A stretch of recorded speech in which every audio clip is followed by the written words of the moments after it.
వర్గీకరణ రోస్టర్ విధానాన్ని సవరించాలి. ఖబర్దార్ మాలల వ్యతిరేకంగా పనిచేస్తున్న ముఖ్యమంత్రి రేవంత్ రెడ్డి, ఖబర్దార్ మాలల జీవితాలతో చెలగాటమాడుతున్న కాంగ్రెస్ పార్టీ ముఖ్యమంత్రి రేవంత్ రెడ్డి, జై మాలా, జై మాలా. మేము ఈ రేవంత్ రెడ్డి యొక్క కక్ష సాధింపు విధంగా మాలలకు అన్యాయం జరుగుతున్నది, మాలల మీద కక్ష కట్టే తన వైఖరితోటి మొండి వైఖరితోటి మొత్తం తెలంగాణ వ్యాప్తంగా మాలలకు ఎక్కడైనా గుర్తింపు లేకుండా అన్యాయం జరుగుతున్న దాని మీద తీవ్రంగా ఖండిస్తున్నాం. ఖబర్దారని కూడా మేము హెచ్చరిస్తున్నాం. అదే ఉద్దేశంతో ఈరోజు మా పెద్దలు హైదరాబాద్ నుంచి ఇటు వచ్చి ఇక్కడ ప్రెస్ మీట్ కండక్ట్ చేయడం జరిగింది. దాన్ని ఉద్దేశించి మా రాష్ట్ర నాయకులు భాస్కర్ అన్న కూడా మాట్లాడవలసిందిగా కోరుచున్నాం.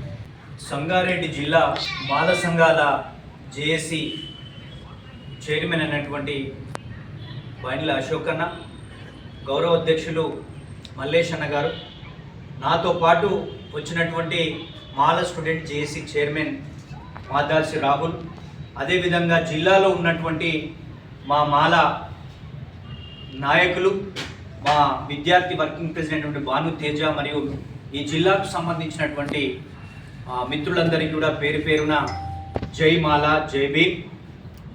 ఈరోజు కాంగ్రెస్ పార్టీ అధికారంలోకి రావడానికి కారణమైనటువంటి మాల సామాజిక వర్గాన్ని రిజర్వేషన్ లేకుండా చేసి ఈ 14 నెలల కాలంలో 12 నోటిఫికేషన్లలో మాల సామాజిక వర్గానికి వచ్చినటువంటి ఉద్యోగాలు ఎన్ని అంటే 5 నుంచి 10 తప్ప. మాకు ఉద్యోగాలు రాకుండా చేసింది ఎవరంటే ముఖ్యమంత్రి రేవంత్ రెడ్డి, కాంగ్రెస్ పార్టీ.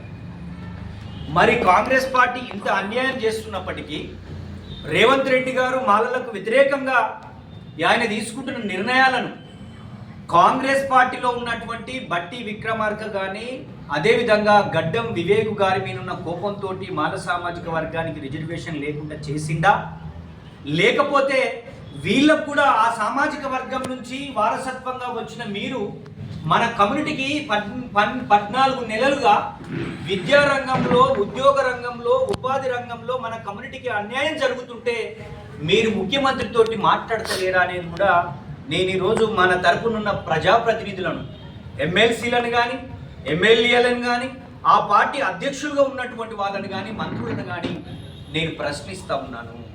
ముఖ్యంగా విద్యార్థులకు, యువకులకు, ఉద్యోగస్తులకు కూడా మేము ఒక విజ్ఞప్తి చేయదలుచుకున్నాం. మీరు 14 నెలలుగా విద్యారంగంలో మనకు అన్యాయం జరుగుతుంది, ఉద్యోగాలు కూడా వస్తలేవు. మరి అటువంటి సందర్భంలో ఉద్యోగస్తులుగా ఉన్నవాళ్ళు, విద్యార్థులుగా ఉన్నవాళ్ళు, యువత అంతా కూడా, మేధావి వర్గం అంతా కూడా ఏం చేస్తున్నారండి? కళ్ళు మూసుకొని కూర్చున్నారా? మనం తెలంగాణ ఉద్యమం జరిగితే మనం ముందు వరుసలో ఉంటాం, లేకపోతే అన్ని ఎస్సీ ఎస్టీ బీసీ వర్గాలకు అన్యాయం జరిగితే ముందు వరుసలో ఉంటాము. ఈరోజు మన అస్తిత్వానికి దెబ్బ తగిలి మనకు విద్యా అవకాశాలు లేక, ఉద్యోగ అవకాశాలు లేక, మన విద్యార్థి యువత రోడ్ల మీద పెద్ద ఎత్తున చదువుతున్న ఉద్యోగాలు రాకపోతుంటే కూడా మీరు బయటకు రాకపోతే మరి ఎవరు మీ తరపున కొట్లాడతాడు? కొట్లాడుతున్నది ఎవరు అంటే ఈరోజు మాల సంఘాల జేఏసీగా మాల సంఘాలు కొట్లాడుతూ ఉన్నాయి. మరి విద్యావంతులు ఉన్న వాళ్ళు ఏం చేస్తున్నారు? మేధావులు ఏం చేస్తూ ఉన్నారు? అన్ని రాజకీయ పార్టీలో ఉన్నటువంటి మాలలకు ఒకటి డిమాండ్ చేస్తూ ఉన్నాం. మీరు కాంగ్రెస్లో ఉంటారా, టీఆర్ఎస్లు ఉన్నారా, బీజేపీలు ఉన్నారా, సిపిఎంలు ఉన్నారా? మీరందరూ కూడా మాల సామాజిక వర్గంగా ఉన్న మీరు, మాల సర్టిఫికెట్ ఉన్న మీరందరూ కూడా ఏకం కావలసిన సమయం ఆసన్నమైంది. సంవత్సరం నరగా మన పిల్లలకి ఇంజనీరింగ్ సీట్ వస్తలేదు. 4వ తరగతి నుంచి మొదలు పెడితే పిహెచ్డి వరకు కూడా అన్యాయం జరుగుతూ ఉంది. మరి ఈరోజు విద్యార్థి యువత నిద్రపోతున్నారా? మీకే ఉద్యోగాలు రాకపోతే మీ తమ్ములకు, మీ చెల్లెలకు ఉద్యోగాలు లేవు, విద్యా అవకాశాలు లేవు, ఉపాధి అవకాశాలు లేనప్పుడు మీరు ఎందుకు రోడ్ల మీదకి వచ్చి ఉద్యమాలు చేస్తలే? మన కళ్ళ ముంగట నిన్న ఢిల్లీలో కాక్రోచ్ జనతా పార్టీ అని బీజేపీకి సంబంధించిన విద్యాశాఖ మంత్రి ఎవరైతే ఉన్నాడో ఆ ప్రధాన ఆయన మంత్రిగా ఉన్న సమయంలో పేపర్ లీకేజ్ అయిందని చెప్పేసి అమెరికా నుంచి వచ్చి హైదరాబాదు, మన ఢిల్లీ నగర ఒడ్డున మొత్తం విద్యార్థి యువత అంతా కూడా రోడ్ల మీదకి వచ్చి ఆయనను సస్పెండ్ చేయాలి, ఆయనను బర్తరఫ్ చేయాలని డిమాండ్ చేస్తుంటే ఈరోజు మాల విద్యార్థి యువత అంతా కూడా ఏం చేస్తున్నారు? కళ్ళు మూసుకొని కూర్చుంటున్నారా? మనకు విద్యా అవకాశాలు లేకుండా, ఉద్యోగ అవకాశాలు లేకుండా పోతున్నప్పుడు ఈ రోస్టర్లో అన్యాయం జరుగుతున్నటువంటి ఉద్యోగస్తులు ఎందుకు రోడ్ల మీదకి వస్తలేరని చెప్పేసి ఈరోజు మనం ప్రశ్నిస్తూ ఉన్నాం. అందుకే విద్యార్థులు కానీ యువకులు కానీ అన్ని రాజకీయ పార్టీలు ఉన్న మాల కమ్యూనిటీ ఏకం కావలసిన సమయం ఆసన్నమైనది.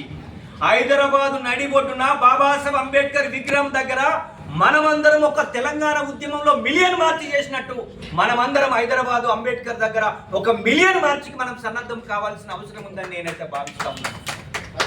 ప్రశ్నించేటోళ్ళు ఉద్యమిస్తేనే ఈరోజు రిజర్వేషన్ అవకాశాలు వస్తున్నాయి. ఈరోజు ఈడబ్ల్యూఎస్ రిజర్వేషన్లు ఎట్లా వచ్చినాయి? పార్లమెంటులో చట్టం ద్వారా వచ్చింది. ఈరోజు ఎస్సీ వర్గీకరణ అంశాన్ని పార్లమెంటు చట్టం ద్వారా చేయకుండా, సుప్రీంకోర్టు గైడ్లైన్స్ ప్రకారం చేయకుండా ఈరోజు పేద వర్గాలకు ఒక గ్రూపు, మధ్యస్థంగా అభివృద్ధి చెందినటువంటి వాళ్ళకు ఒక గ్రూపు, అత్యంత అభివృద్ధి చెందినటువంటి వాళ్ళకు ఒక గ్రూపు కాక 59 కులాలను చేసి ఉంటే ఈరోజు అన్ని 59 కులాల్లో ఉన్నటువంటి అన్ని సామాజిక వర్గాలకు న్యాయం జరిగేది. కానీ రేవంత్ రెడ్డి మాల వ్యతిరేక విధానాల వల్ల, మాలల మీద కోపంతో సుప్రీంకోర్టు గైడ్లైన్స్ పాటించకపోవడం వల్ల ఈరోజు 26 కులాలుగా ఉన్న మాలలతో పాటు 26 కులాలకు రిజర్వేషన్ లేదు.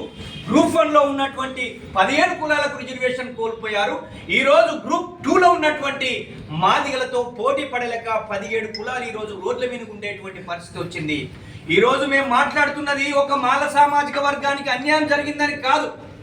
మొత్తం 57 కులాలకి రిజర్వేషన్ లేకుండా చేసిన ఘనత ఈ ముఖ్యమంత్రి రేవంత్ రెడ్డికి, కాంగ్రెస్ పార్టీకి దక్కుతుంది.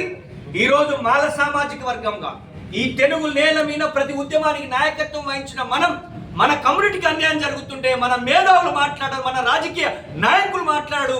ఈరోజు విద్యార్థులందరూ, మన ఉద్యోగస్తులందరూ వాట్సాప్లలో మెసేజ్లు పెట్టుకుంటూ ఇన్ని ఉద్యోగాలలో వస్తే మనకు ఉద్యోగాలు లేవు, 12 నోటిఫికేషన్లలో మనకు ఉద్యోగాలు లేవని బాధపడితే కాదయా. పోరాడి సాధించుకోమని చెప్పాడు డాక్టర్ భీమ్రావ్ అంబేద్కర్. హక్కులకై పోరాడమన్నాడు. మీ ఇంటి గోడలపై రాసుకోండి, ఈ దేశానికి పాలకులు కావాలన్నాడు. కానీ ఈరోజు మీరు ఏం చేస్తూ ఉన్నారు? మీకు అన్యాయం జరిగితే మాట్లాడరు, ఉద్యోగ అవకాశం లేకపోతే మాట్లాడరు, ఉపాధి అవకాశం లేకపోతే మాట్లాడరు. మీరు ఈరోజు నిమ్మకు నీరెత్తనట్టు ఉంటే మాత్రం మీ కమ్యూనిటీ భవిష్యత్తులో రిజర్వేషన్లే కాదు మీ అస్తిత్వమే ప్రమాదంలో పడుతుందని చెప్పేసి మేము గుర్తు చేయదలుచుకున్నాం. అందుకే ఈరోజు సంగారెడ్డికి వచ్చాం. మీరందరికీ మేము ఒకటే చెప్తా ఉన్నాం, మేధావులారా, విద్యార్థులారా, ఉద్యోగస్తులారా, మాల సంఘాల ప్రజలారా, అన్ని రాజకీయ పార్టీ నాయకులారా, మన కమ్యూనిటీకి రిజర్వేషన్ లేకుండా చేసిన ఘనత ఈ ముఖ్యమంత్రి రేవంత్ రెడ్డిది, కాంగ్రెస్ పార్టీది. ఈ కాంగ్రెస్ పార్టీని బొందబెట్టడానికి, ముఖ్యమంత్రి రేవంత్ రెడ్డిని గద్దెదించడానికి ఒక మహా ఉద్యమానికి సన్నద్ధం కావాలి. అది విద్యార్థుల నాయకత్వంలో జరగాలి. ఈరోజు విద్యార్థులు, యువతంతా కూడా దాదాపుగా ఉన్న అన్ని జిల్లాలు ఉన్న మాలల్ని కూడా హైదరాబాద్ నడుగొట్టడానికి రప్పించబోతా ఉన్నాం. మాకు 2% రిజర్వేషన్, 20 లోపు 2 రోస్టర్ పాయింట్ కల్పించకపోతే ఈ కాంగ్రెస్ పార్టీకి తగిన బుద్ధి చెప్తామని చెప్పేసి ఒక కాక్రోచ్ జనతా పార్టీ లాగా, విద్యార్థులాగా ఒక ప్రజా ఉద్యమానికి పిలుపునిస్తా ఉన్నామని చెప్పేసి గుర్తు చేస్తూ అటువంటి ఉద్యమానికి మనం అందరం సన్నద్ధం కావాలని చెప్పేసి విజ్ఞప్తి చేస్తా ఉన్నాం. నా పేరు మాందల భాస్కర్, మాల సంఘాల జేఏసీ చైర్మన్గా.